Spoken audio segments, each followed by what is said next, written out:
film sucks. Indie film sucks.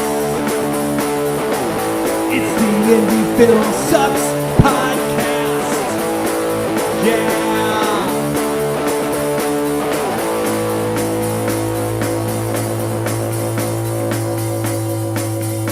Coming at you from the mean streets of St. Louis, from a basement on South Broadway, the Indie Film Sucks podcast. Because, like the name says. No, Indie Film is awesome tonight because we have a guest that's tonight. That's true. We have a guest. We have a guest tonight. So, right? Yeah. Indie Film's awesome. Indie Film's awesome. So tonight we have Chris Bickel. Is that correct? Chris That's Bickel correct. Tonight. Yeah. So, Chris, I'm going to ask you the most famous question in Indie Film is, what's your suck? My suck.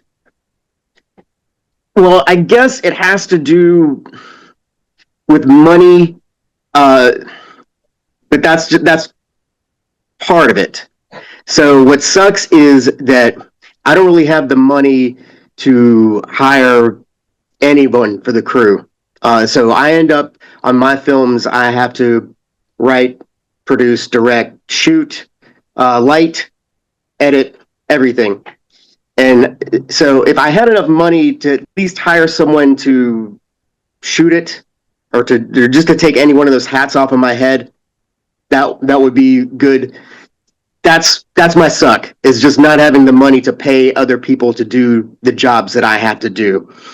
Having said that, I'm happy to do it just because when you're done with all of it, you have a movie.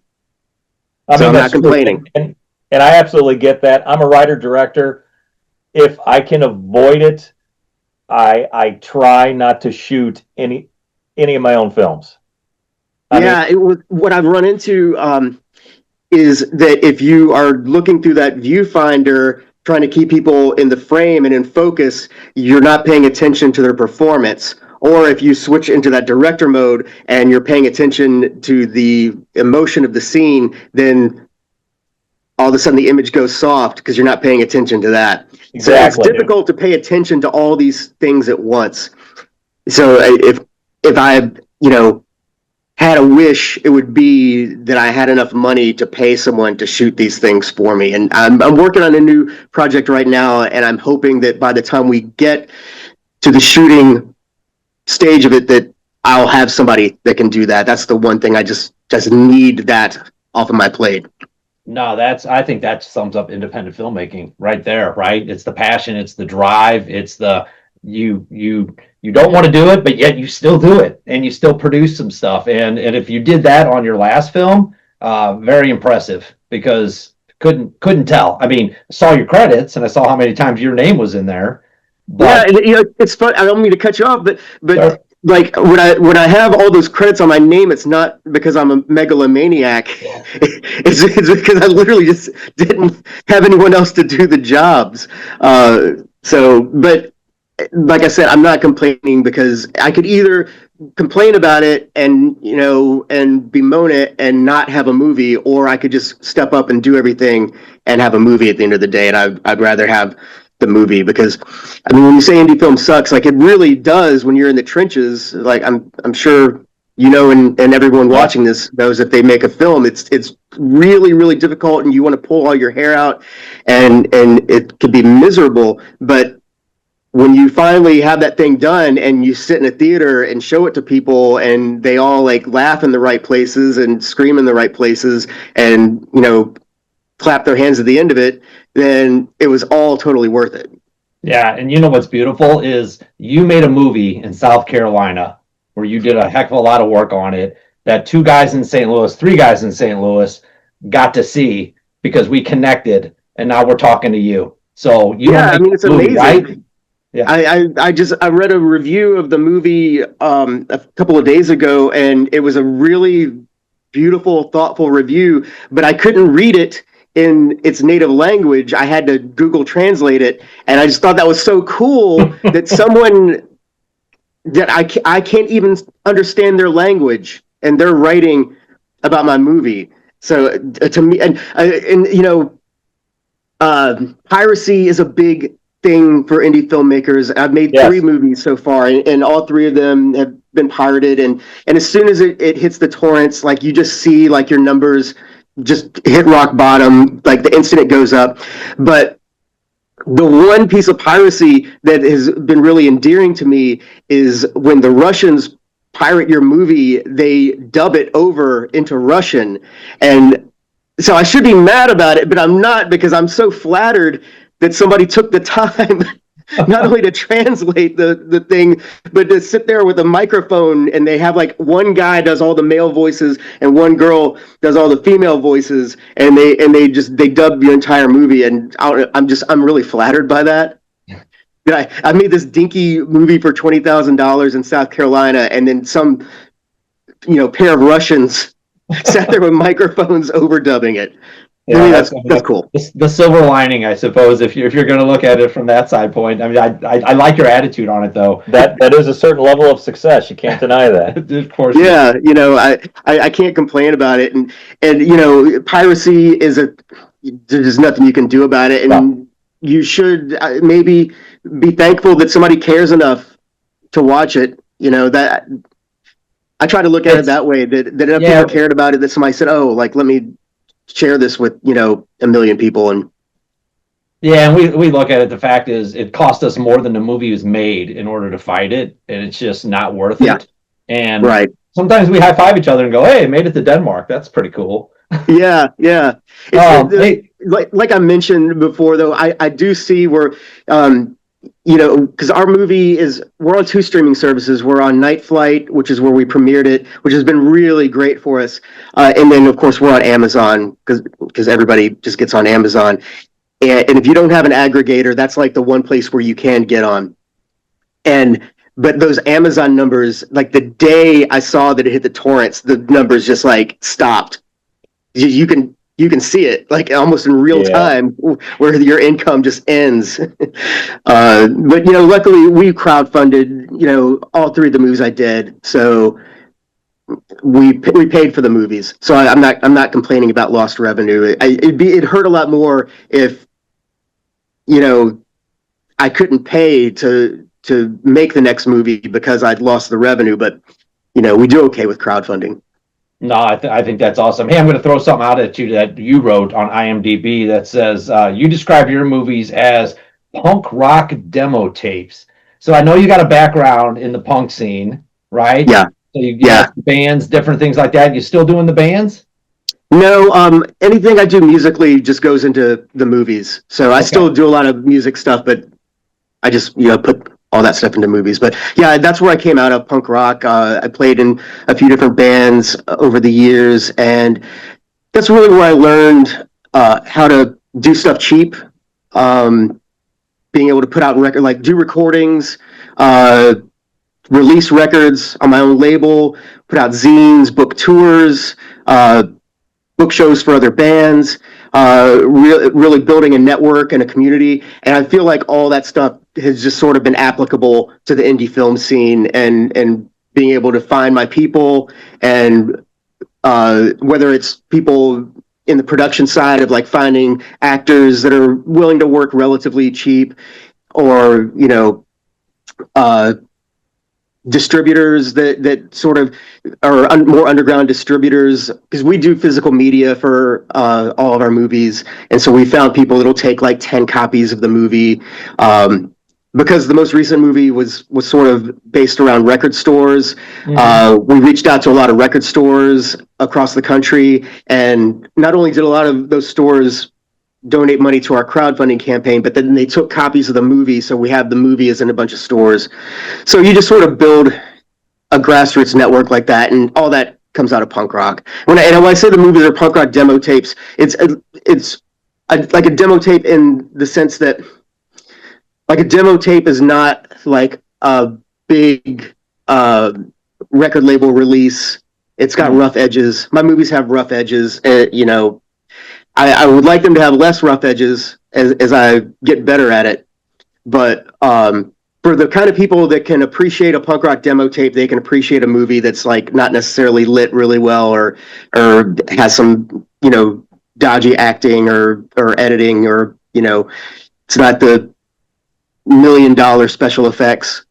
but they enjoy the story, and it's much in the same way that like somebody. I mean, the first time I heard Black Flag, it changed my entire world because I've been listening to like Rat and Motley Crue and Yeah. all this, major label stuff, which to me, when I was a kid, I thought that was like the hardest stuff that existed. And then I heard Black Flag, and I was like, not only do I appreciate the roughness of this, but like I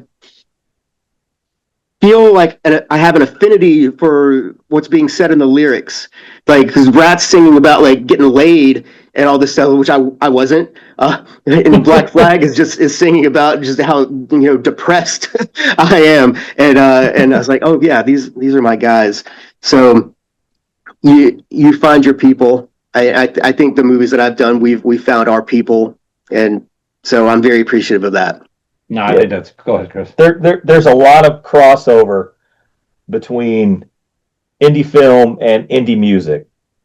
Yes. When I first started out, a lot of and we're talking 26 years ago, a lot of my collaborators were musicians because there was just a similar sort of kind of bullshit slapped together energy, but it was energy.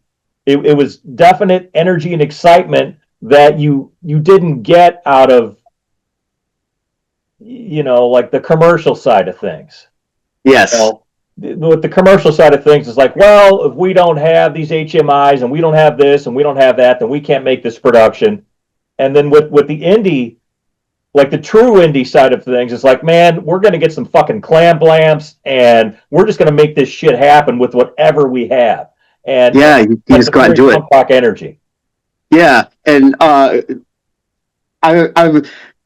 think there's so many similarities between music and playing in bands and making movies, but I think the difference is, and I've tried to explain this to musician friends, making a movie is like trying to make 10 albums at the same time of like all different genres. It's like, because I know how hard it is to make an album, because I've done it several times. Making a movie is light years beyond in difficulty to making an album. It's like making several all at once. Yeah, and one thing and not to diss anybody at all, but I kind of like compare people who just do fan films to people who are in cover bands. And there's nothing wrong with that, because you can have incredible talent in being a cover band or a tribute band, and also incredible talent to make a fan film. But to me, there's always something just a little bit sad about that it's still not your original stuff. Yeah, and if you're playing in a cover band, like say I play in a Van Halen cover band, well, I have all these Van Halen fans that are going to buy a ticket to my show. Yeah. So you instantly have this sort of like ease into your fan base that people who are coming up with original IPs, don't have that luxury. But like I have friends that have done fan films, and like I won't say anything bad about it. Like, more power to you if that's what you want to do. Nothing wrong with it. It's still difficult to make a film. I don't care. Yeah, absolutely. Yeah. But I would have no interest in that, whatsoever. Yeah, I'm in the same boat, because I've seen some really good, Yeah, there's some talent out there. Some very good fan films, and I'm like, man, that's cool. But even if nobody watches the damn thing, I still want to make original stuff. Yeah. Nobody else cares. Yeah. Well, in a way, though, if you're making movies at this low of a level, and by low level I mean money wise, we understand. If you're like, if I make a Spider-Man movie for $10,000, right? Well, Spider-Man fans will be like, this is kind of a piece of shit, because it doesn't compare to like the $100 million Spider-Man movies that I watch. So if you're coming up with original content, there's nothing that people can compare it to. Oh, they still find a way to call it a piece of shit. Well, sure. Believe me. You're absolutely correct. So how do you transition from punk rock music? We've always been interested in film. Is that always been a passion of yours? Yeah, I wanted to make movies since I was very young after I saw Star Wars. I wanted to make a movie like Star Wars, and then a few years down the road after that, I saw the making of Michael Jackson's Thriller when they showed that on MTV, and I thought that was the coolest thing ever. I was like, this is definitely what I want to do. I want to, put people in zombie makeup and all this stuff. And I had a subscription to Fangoria, and I was like way into horror. And so when I went to college, I was studying film, and that's what I wanted to do. But I also was really into music, and I ended up working in a record store, and then I opened my own record store. And then once I was finished with college, I had to make this decision. Well, I could go to LA to try to make it in the film business and be a gopher on a set or something like that, or I could just run this record store that I really enjoyed. So I did that. I did that for a few years, and after about 5 years, I sort of rethought everything and thought, well, I should really go back to what I originally wanted to do. I wanted to make films, and that was when desktop editing was first kind of coming into vogue. So I went out and I bought a digital camera, and I started work on my first feature. I sold my store and used that money to buy this gear. And I was working, and about a week into shooting it, all my gear got stolen along with everything I'd shot. Oh man. And I went into the deepest depression that I've ever gone into in my life. I ended up moving back in with my parents for like 6 months, and it was just, I just didn't leave the house. It was awful. And then sort of got myself together. It's like, I'm going to go back to working in a record store. And so I got the job that I still have to this day. My day job is I work in a record store. It's the record store that's in NOSTER. And so I did that for however many years, and then kind of went back. You know what? Like, I still like never made that movie, and I'm not getting any younger, so I got back on the ball. And by that time, the technology had come around to where, we had these DSLR cameras that looked like real film. So that was just such an amazing thing to me that we were dealing with technology that I could afford to buy for a few $100 that basically looked like a real movie. And so that's when I did my first movie was called The Theta Girl, and then I've done 2 more since then. So Theta Girl was the one that you were working on when all your stuff got stolen? No. Oh. So when all my stuff got stolen, that was like 10 or 15 years before that. Oh, okay. I got you. That was a totally different thing, and everything got stolen. And then I just sort of like threw away the idea of being a filmmaker for a really long time. It's a really sad story. and until like I realized, what am I doing? I need to go back to this. How far in the shoot were you when everything got stolen? Oh, just like a week or so. I mean, that's bad. But if you were like, a day away from wrapping principal photography, that would have been a lot. That would have been worse. I mean, in hindsight, I wish that I had just, gotten back on the bike. But, especially when you're younger, like just everything in the world seems really devastating. Yeah.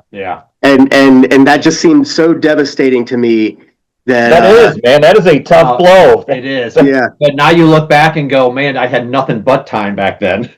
I know. And I wish that I had gotten back on the bike, much earlier, but yeah, Chris, your things went the way they did. Like so many others that we've heard, that we've been through, and that's why I love talking to independent filmmakers. I mean, it's classic. I mean, people are just going to resonate with what you're saying tonight, which I think is fabulous. So what year was Theta Girl then? I think it was either 2016 or 2017. Yeah. It was somewhere in there. How'd that come about?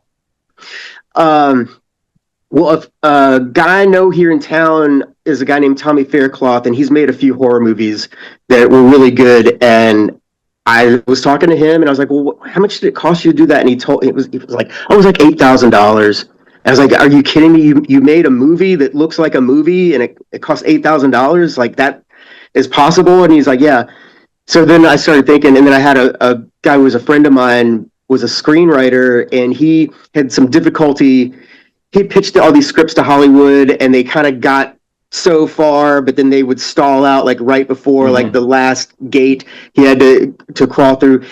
And so Crawl I was through. like, yeah. So I was like, look, let just write something that we can shoot for $10,000, and you throw some money and I'll throw some money in, and we'll shoot it. And so that's what we did. And then I haven't looked back since then. Yeah. Oh, good. Just a very familiar story. You meet these people who are gatekeepers who tell you you can't make a movie without X amount of dollars. You can't make a movie without X type equipment. And for someone starting out, that really bums you out. Yeah. And you meet other people who not only say, well, yeah, you can do that. Here, they show you they've done it. And, Yeah. and man, that is such a great feeling. It's like, yeah, I don't need 200,000 to $1 million to make a movie. I don't need the Red Dragon, whatever. I can make something, especially with equipment today. It's so cheap to make a reasonably good film.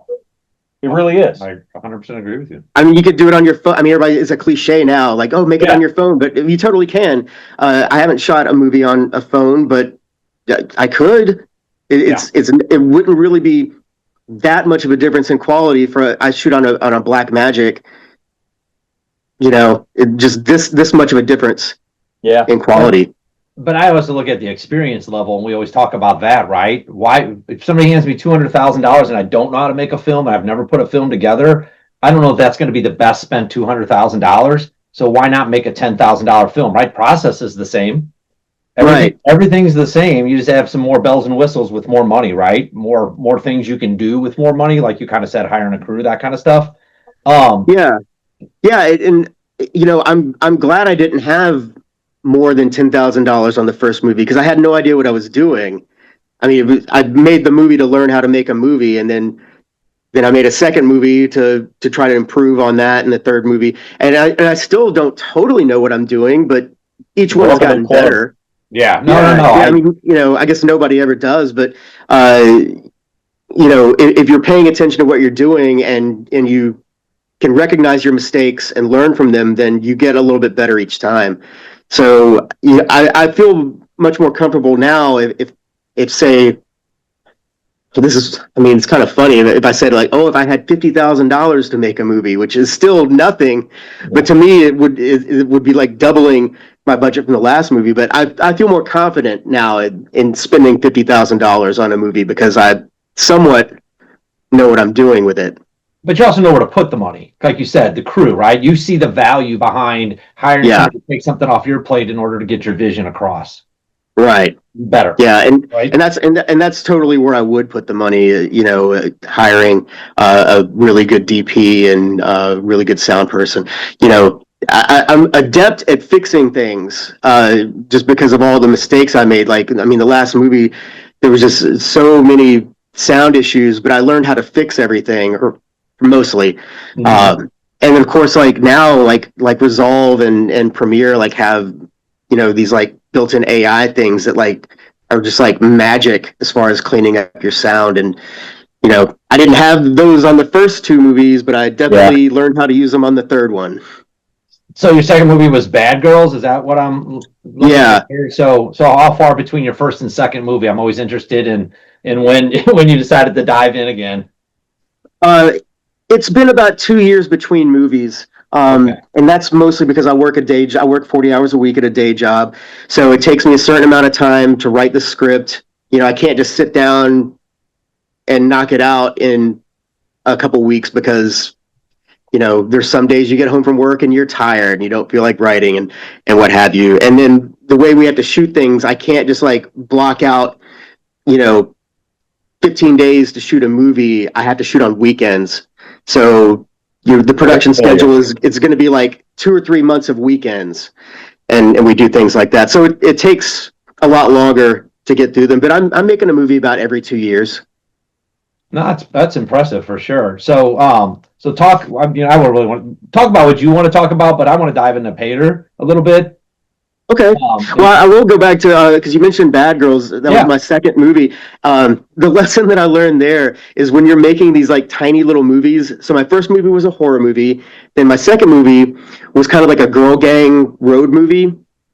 And what I learned is when you make these tiny little movies, and you're trying to like get the word out and get people to write about them or do reviews. If you did a horror movie, there's a million horror blogs that you could submit it to, and they love to talk about your horror movie. But when you do a crazy road movie, there are no blogs for that. And I had a lot more difficulty getting the word out on the second movie. And so when I did the third movie, I went back to horror. It just so happens that horror is my favorite genre, so it's not like I'm selling out or anything, but it was a lesson to learn when you're operating at this level and you don't have money to spend on advertising or promotion and you're relying on word of mouth, that horror goes a long way. Yeah, that is a lesson I learned. Yep. Because when I started filmmaking, I was all over the place, all different types of genres, comedy, action, horror, and like we made a World War II film, and I'm not going to go into all the gory details, but it's a World War II feature film, and the late George Hickenlooper came on board as an executive producer, and he thought with his pull he was going to get us into Sundance, and I'm like, I don't know, George, and it ended up not going to Sundance, and I wasn't shocked, but I mean, it was rejected to almost every film festival we sent it to, even the military film festival. That was my point. That's like, applying for a job when you're like in your 40s at McDonald's and getting told, we're going to go with other applicants at this time. That was really low. And it's like, man, it's if I may blow my own horn, it's not a bad movie, Rhineland, our World War II film. But it's like, where do you take this damn thing? So that's when I, started going back to horror, which I'm also a fan of horror, but it's like, man, that is like the only genre that has an almost built-in home. It has a built-in audience, and they're very forgiving of low budgets. Yes. Yeah, very loyal. They're if your acting is, community theater people acting. Oh, my light just went out. They're forgiving of it. As long as there's some blood on the screen, they're happy. No, I agree, and we looked at that as a formula too, to go, what breaks can we get through going through something that's already established, right? When you look at something like horror or something like that, it's already established. There's a built-in audience for it. You just got to have a means of getting it out there. So did you look at, on your first two movies, did you look at distribution, self-distribution? How did you consider that part of it, or were you just too worried about making the movie? Well, on the first one, I was really trying to navigate the whole world because I'd never had any experience with it, and we thought we had a distributor. It was going to be Film Threat. They were going to start a distribution arm of their website, and we were going to be the first release that they put out, and then we just kept waiting, and like, nothing's happening here, and I reached out to Chris Gore and was like, is this movie coming out? And they were just sort of hemming and hawing, and they're like, well, we don't know if we're going to do it. And like, well, okay, so we're just going to put it out.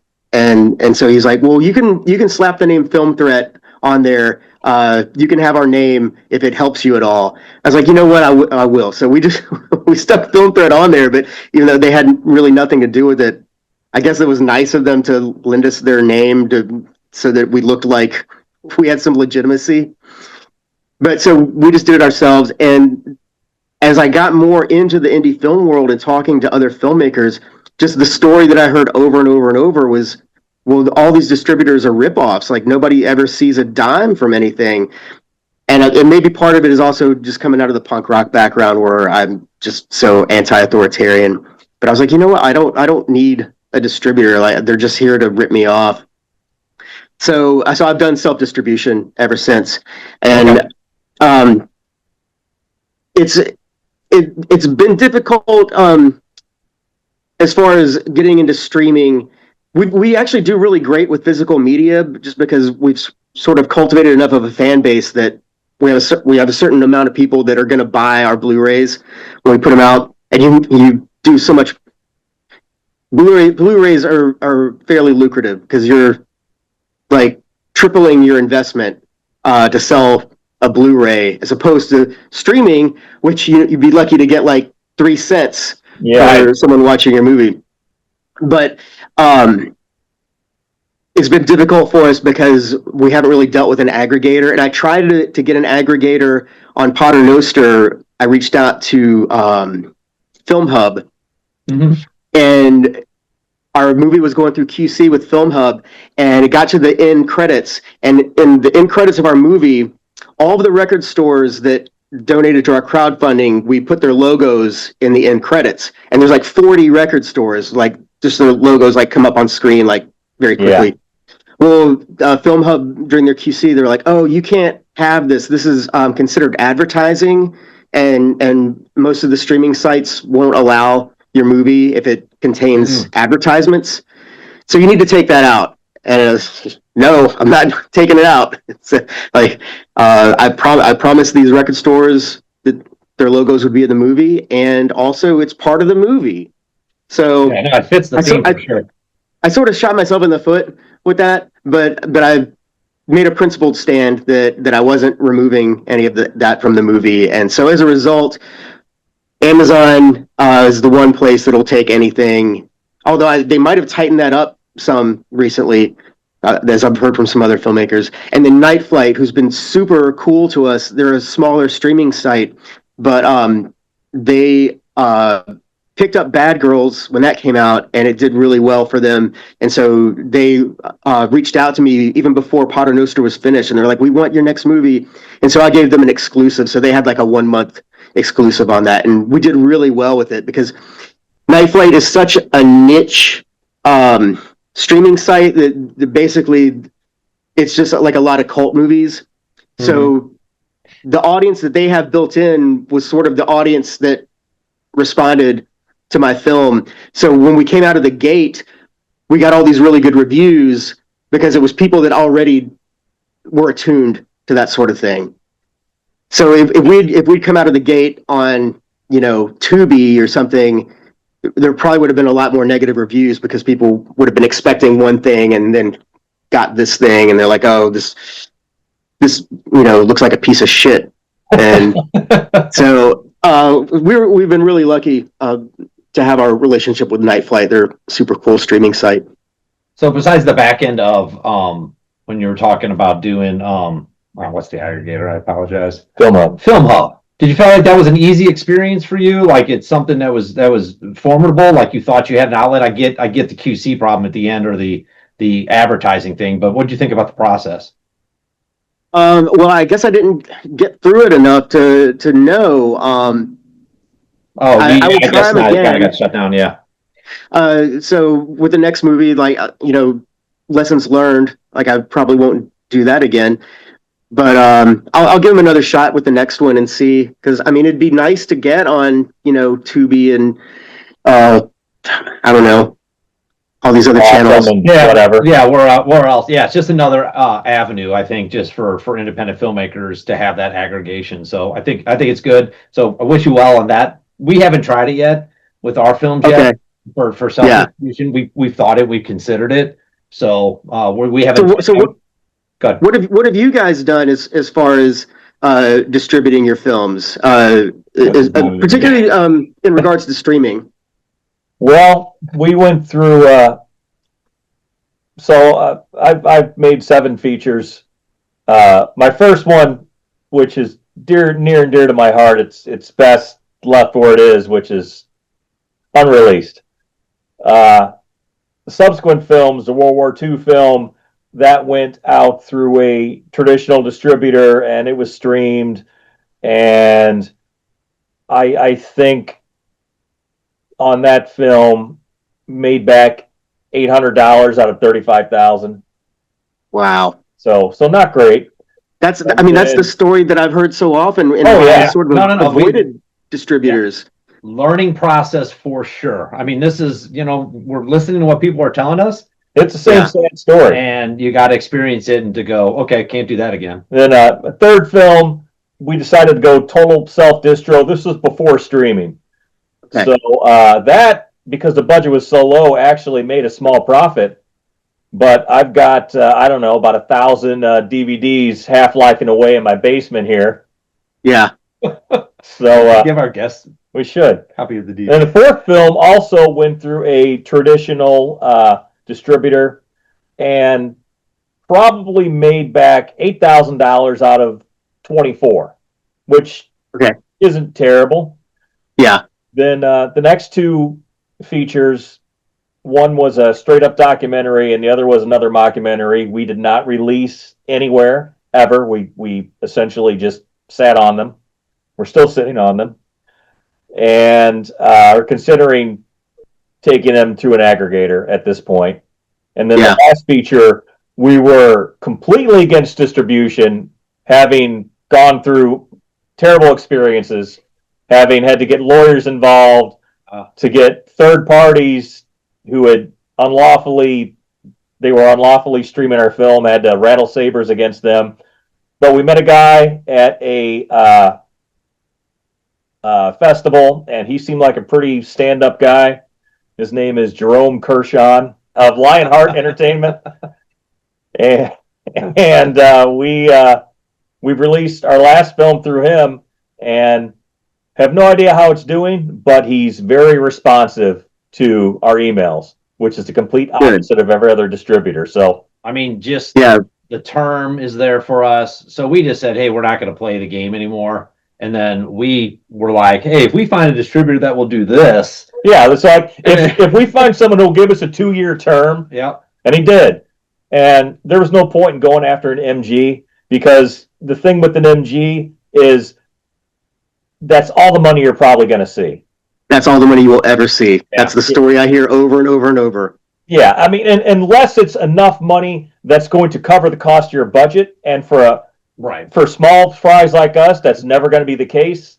Yeah. Because we were offered conditional MGs of like $5,000 that they're doled out at $2,000 at a time. I'm like, well, that's horrible. But we want your movie Yeah. for 10 years. And I'm like, well, after the first 6 months, I don't know. Yeah. Because that's right. That's the lifespan of our movies, right? 6 months. Yeah. A year. Yeah. And there's Yep. so many movies coming in because it's so easy to make them, right? We said we can make them on phones now. Yeah. Unless you're the Blair Witch Project or name 5 more or like that, right? That's probably all we can name. You're just getting in the shuffle. There's a lot of darn good movies out there. I mean, that are equal to what we've done, that probably what you've done. That we're just in the mix with everybody else. What separates us from that, right? And the distributor's not going to push that. He's out to see what's going to make him money, which is fine. But that's kind of our feeling behind it. So, but I'm happy with Jerome. I'm happy with Lionheart. I'm happy with. We've had a good experience so far with what we've experienced. Yeah. So I've had 3 serious encounters with distribution. One didn't pan out at all. The other 2 were not satisfying. And this one, really the 4th time around, if nothing else, if we don't make any money whatsoever, the guy is very responsive to communication. Because everyone else, it's like out of sight, out of mind. As soon as that ink is in contract, you never hear from them again. Yeah, I've heard that story from dozens of filmmakers said the same thing. And Chris, I'm so happy that you knew that or thought of that and didn't dive into that per se with your films, and you have outlets and you found things like Night Fight and Amazon, of course, but you thought of other ways to do things, and Film Hub was available at that time too. So you had other outlets. So wise move, smart move on your side of owning that rights with what you thought was the right move for your movies. Yeah, and we have you guys done crowdfunding at all? Once, and it was not a total disaster. Thank you. Yeah. Okay. Yeah, I mean that's I guess how it probably ends up. More than probably 80% of the time, they don't really. We learned a lot though. We learned a lot, and we're more embedded with some folks that are decent at it, and we're learning what they're doing. We're going to take another stab at it, but we might do it as something where we're going to maybe do a $10,000 movie or something like that. Not try to go for the home run or try to raise a ton of money. I think we could probably be successful at that $10,000 level and pay for the movie outright.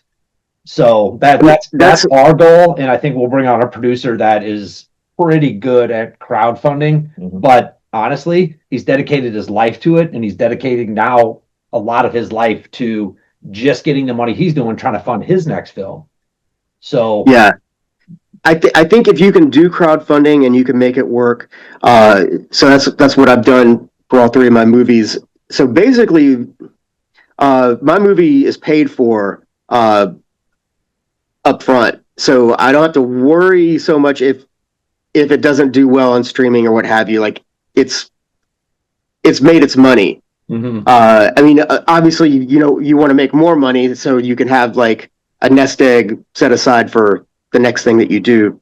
But I've really had good luck with crowdfunding, and one of the cool things about it is not only you have this money coming in, but then everybody that donates to the movie sort of becomes your street team, and they become cheerleaders for what you're doing. And when the thing comes out, like they're all emotionally invested in it, and so they're all like hitting their social media and saying, "Oh, I helped make this movie." And if you have like a couple hundred people on board that are doing that, it really goes a long way. You can't buy that kind of advertising just having like a couple hundred people all hitting Instagram or Facebook all at the same time on the release day. So I would always do crowdfunding because of that, even if it was just to sort of build that street team of people who are going to promote the movie when it's done. Yeah, I mean, I think that's cool, and yes, we definitely considered that as well when we were doing ours. But I think that it works like that, and it's crazy that there's these avenues out there like that for independent filmmakers that can go out and raise the $5,000 to $10,000, 20, whatever you're trying to do, and fund something for a project, so you don't have that worry or that in the back of your head. You got enough to worry about already, right? Yeah, and I think like with what you guys are doing with the podcast, like you're building a community, not just the people that tune in to your podcast, but the guests you have on. So you are kind of like you're going to have this group of friends. So for when you go to do that crowdfunding campaign, you probably would have an email list of people that you've worked with on the cast and maybe people who tune in, and you can just contact all those people and be like, "Hey, we have this crowdfunding thing coming out. It's going live in 2 weeks.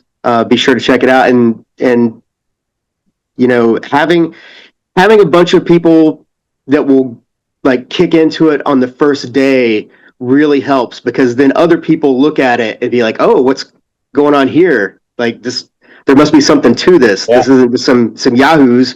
Like they have people who believe in them, so they're probably legit." Yeah, no, there's something behind that trending on the first day, the first couple days. I mean, there's definitely a thought process that goes into it. We thought we knew what we were doing. We thought we did a good job. We needed that experience, just like making our first movie, right, to get over that hump. And also, to be fair, we were crowdfunding for finishing funds, not to start a project. So there was a difference there. Yeah. Yeah. And so when you were crowdfunding for finishing funds, were you able to like cut a reel together of stuff you'd shot to? Oh yeah. Yeah, that's great. Yeah, the film was essentially done. This was just extra money for the editor, for some visual effects, for a few odd corners here and there. And we weren't asking for that much, and we got a portion of it. And what we did get helped us. I'll say that. Helped us out a lot. Yeah. It was good. Well, and then, like I said, you also have those people that are now emotionally invested, and they want to see the thing, be a success. Theoretically. Hopefully. He doesn't know. Yeah, okay, yeah, theoretically. Man, Chris has, you have a warmness about you that people just must be attracted to you when they go to buy your stuff, because we feel the love too, right, Chris? So let's jump into your latest feature here, because we reviewed it. You're gonna wait for that review because it's gonna be good. But so Pater, Noster, and The mission of light. Yes. So talk about that a little bit. How'd you come up with the concept? What were you thinking there? Okay, so when you're working with no money, you have to write to the things you have access to. And in this case, I have some friends that they fix up old cars, and they supplied all the cars that were in my previous movie, Bad Girls. And they reached out to me in between the two movies, and they said, "Hey, we just got this old school bus, and we want to paint it like an old hippie bus, like the Ken Kesey Further bus. And if you need something like that in one of your movies, we have it." And so I said, "Well, I haven't written anything yet, but I'm writing a movie around this bus." And so I knew that I had a hippie bus, and I knew that I had a record store that I had access to because it's where I work. So I just wrote a movie around a record store and a school bus. and That's how it started. And it came out as Potter Noster, yeah. That's That- pretty much it. that is crazy. So how do you dive into that plot though with the right? Because the first half is way different than the second half of the movie. I don't want to give too much away here. Yeah. But the first half is way different and impressive on the records, impressive in that apartment. We were blown away by the set design, that, and but we obviously when we saw the end credits and all the independent record shops, we were like, okay, he's connected somehow to that for sure.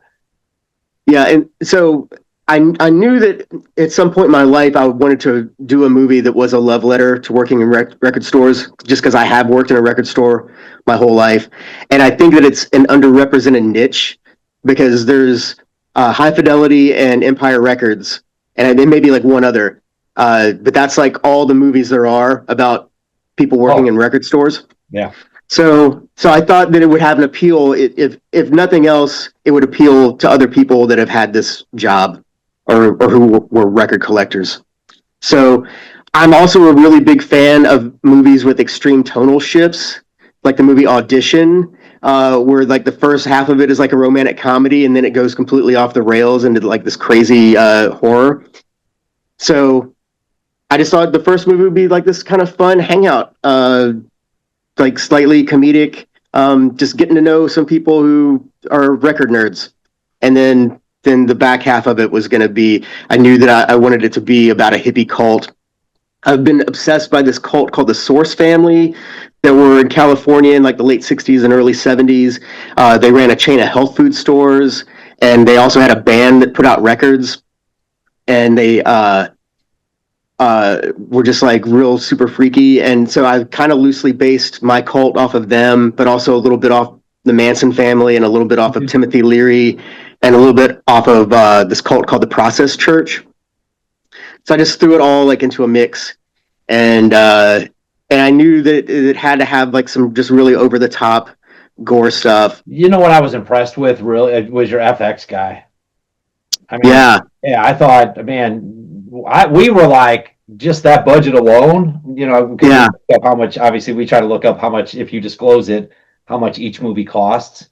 Because we're like, okay, that looks like X amount of movie, right? Because they always look way more expensive. So just in your special effects alone, I thought that guy hit it out of the park. yeah. It was two guys and a girl did the majority of the effects, and they did a great job and were very budget conscious with everything they did. Like there's a spoiler alert. There's a castration scene in the movie, and we used a pig's tail that we bought at the grocery store for that. Nice. We were going to use a turkey neck, but the store was out of turkey necks, so we got a pig's tail. So we were doing stuff on the cheap. Then the baby that comes out at the end was actually done by another effects guy, a guy named Joe Castro, who's a professional out in LA. And that was the most expensive thing on the movie. So I think that cost us like $1,000 for that one prop. So that was the total budget was $21,000, and $1,000 of that was the baby. Nice. But I'll tell you what impressed me more than anything else. Tim Capello, man. I still believe, baby, that Yes. guy Yeah. from the Lost Yeah. Boys. How did you Yeah. get into this? I met him a few years back. I used to write for a website called Dangerous Minds, and I interviewed him for that site. It was when he first had started doing these conventions, and it was sort of the interview sort of coincided with him coming out into the convention world, and we kind of became friends after that. And then he ended up moving to my hometown, and so I was like, "Hey, do you want to be in this movie that I'm doing?" And he's like the sweetest, nicest guy, and he was like, "Yeah, sure, I'll do it." And so he was a joy to work with. Like super smart, down to earth guy, and I hope I get to work with him again. Super cool. Damn good No, job, I thought. Really good job. I thought that worked really well, and the way you cut that scene so you could isolate him, so you could. Yeah, that was nice. Because I was watching with my girlfriend. I'm like, man, I think that's Tim Capello. She's like, who's Tim Capello? I'm like, the sax dude from the Lost Boys. Yeah, I waited till the credits came up, and I go, sure enough, yep. I was right. Like, hell yeah, man. Good call. There's an Easter egg in the scenes with him because he's like kind of on this radio station set, and then there's all this posters and stuff up in the background, and we made a poster that has a UFO on it, and it's the I Believe poster, but we had it I Still Believe. I think so. I saw It's a that, little Tim Capello Easter egg if you are eagle-eyed. Yeah. Nice. And the other thing I was real impressed with was your credits as that story right when right at the end of the movie, right, something happens, and the way you played those credits out and that story continued. Oh, with the old footage of the cult. Yeah, just highly impressed with that too, on how that all kind of just came together. I thought it just made the credits. I mean, I was still watching the story. Yeah. I thought you did a superb job with that, and you were like, okay. I said, this is pretty cool. This is Thanks. Yeah. So I had actually done a short film prequel before I shot the feature, and that's on the Blu-ray that we put out. It's called Welcome to Wonderland, and so I knew that I wanted that to be an exclusive for the Blu-ray. It's kind of one of the things on there. Like, oh well, if you really like the movie and you want to see the prequel, buy the Blu-ray. You always want to try to push people towards the physical media, but I also knew that I've got all this footage that took all this time to shoot, and only a few people are going to see it. So I thought, well, I could put that in the credits. And then I was really happy with the decision because it did, as you said, it's sort of just made a whole nother part of the story that you could watch as the credits roll. Yeah, it really did. And I also really appreciated that. I appreciated the ending of the film quite a bit. And then the credits added a whole other layer, which I thought was pretty impressive. Thanks. Yeah. No, it was for our just getting into this, what we're doing for the movie reviews. We appreciate it. Thank you for sending it to us for sure, and allowing us to experience that, and actually talking to you tonight really kind of brings it full circle, I think. So well, thank you guys for all of it. I mean, for showing interest in it, and for watching it, reviewing it, and having me on here. This is really awesome. I mean, it helps so much just being able to get some word of mouth going. Yeah. What are you working on now? What do you got in the pipe? I have a script written. It's kind of. Did you ever see the movie Fade to Black? 80s slasher movie.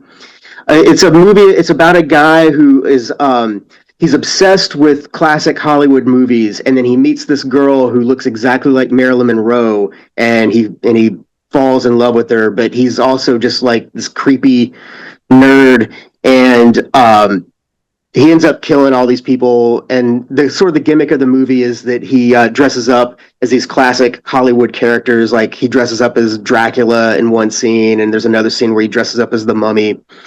Anyway, I really love this movie, and so the thing that I'm doing is similar, where it's the same kind of a nerdy character that becomes obsessed with a girl that reminds him of an actress. But in this case, this girl reminds him of an actress from an 80s teen beach TNA movie, just a total piece of trash B movie Angel? from the 80s. It's kind of like a hard bodies like type movie, and so he ends up sort of breaking from reality because of his obsession with this movie and with this girl, and lots of people get killed along the way. How far are you off on that? You just in pre-production now? Yeah, script is done. I've done most of the casting. We're gonna shoot one scene from it as sort of as its own short film, but also to kind of as a proof of concept, so we can use that in the crowdfunding to try to raise money. And we start shooting that at the end of this month. Nice. Hey, I got one more question for you. Did I see an album cover from the Sex Pistols down on the floor for Nevermind the Bullocks? Yes, that's my favorite album of all time. That's my favorite band of all time. Yeah, I mean, probably me too. Well, Devo might be my favorite band, but Nevermind the Bullocks is certainly. I thought I saw it, and I go, man, I said I like this guy already. And yeah, out of all the albums that you could have pulled out, except for the ones you were like the Pater Noster, that kind of stuff, I was like, this is the one he's putting out there for everybody to see. I was like, yeah, that's awesome. That was my Easter egg for myself. So like, if this is my favorite record, it's right here. Oh, thank you for an audience member. I definitely caught that, so I really appreciate that. So hey, Chris, it's been a pleasure talking to you tonight. We can't thank you enough for coming on. Pater Noster and the Mission of Light is now available on Night Flight, Amazon. Check out his other stuff, which is Bad Girls, his older stuff, which is that out anywhere? Bad Girls or the Theta Girl? Yeah, I think they're all on Amazon streaming and Blu-ray. Okay.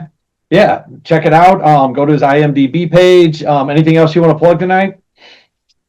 That's about it. I'm happy to be here. Thank you guys, and www.paternostermovie.com if anybody's into Blu-rays. We also put out an album. I never mentioned that.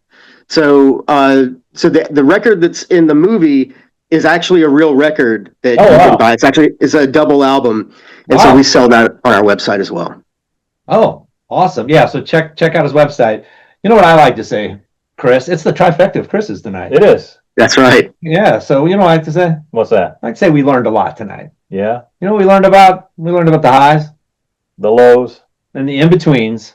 Of what? True. Independent filmmaking. On the Indie Film Sucks podcast. Can't even say it. I can't even finish it. Indie Film Sucks podcast. That's right. Brought to you by 88mm Productions. It's on all the social. And if you want to be a guest or have an opportunity to be a guest on the show, go to www.indiefilmsucks.com and be like Chris and get your movie reviewed and have a possibility to be on the show. Thank you so much for being on tonight. We appreciate it. Thanks, guys. All right. Good night. Indie film sucks. Indie film sucks. It's the Indie Film Sucks podcast. Yeah.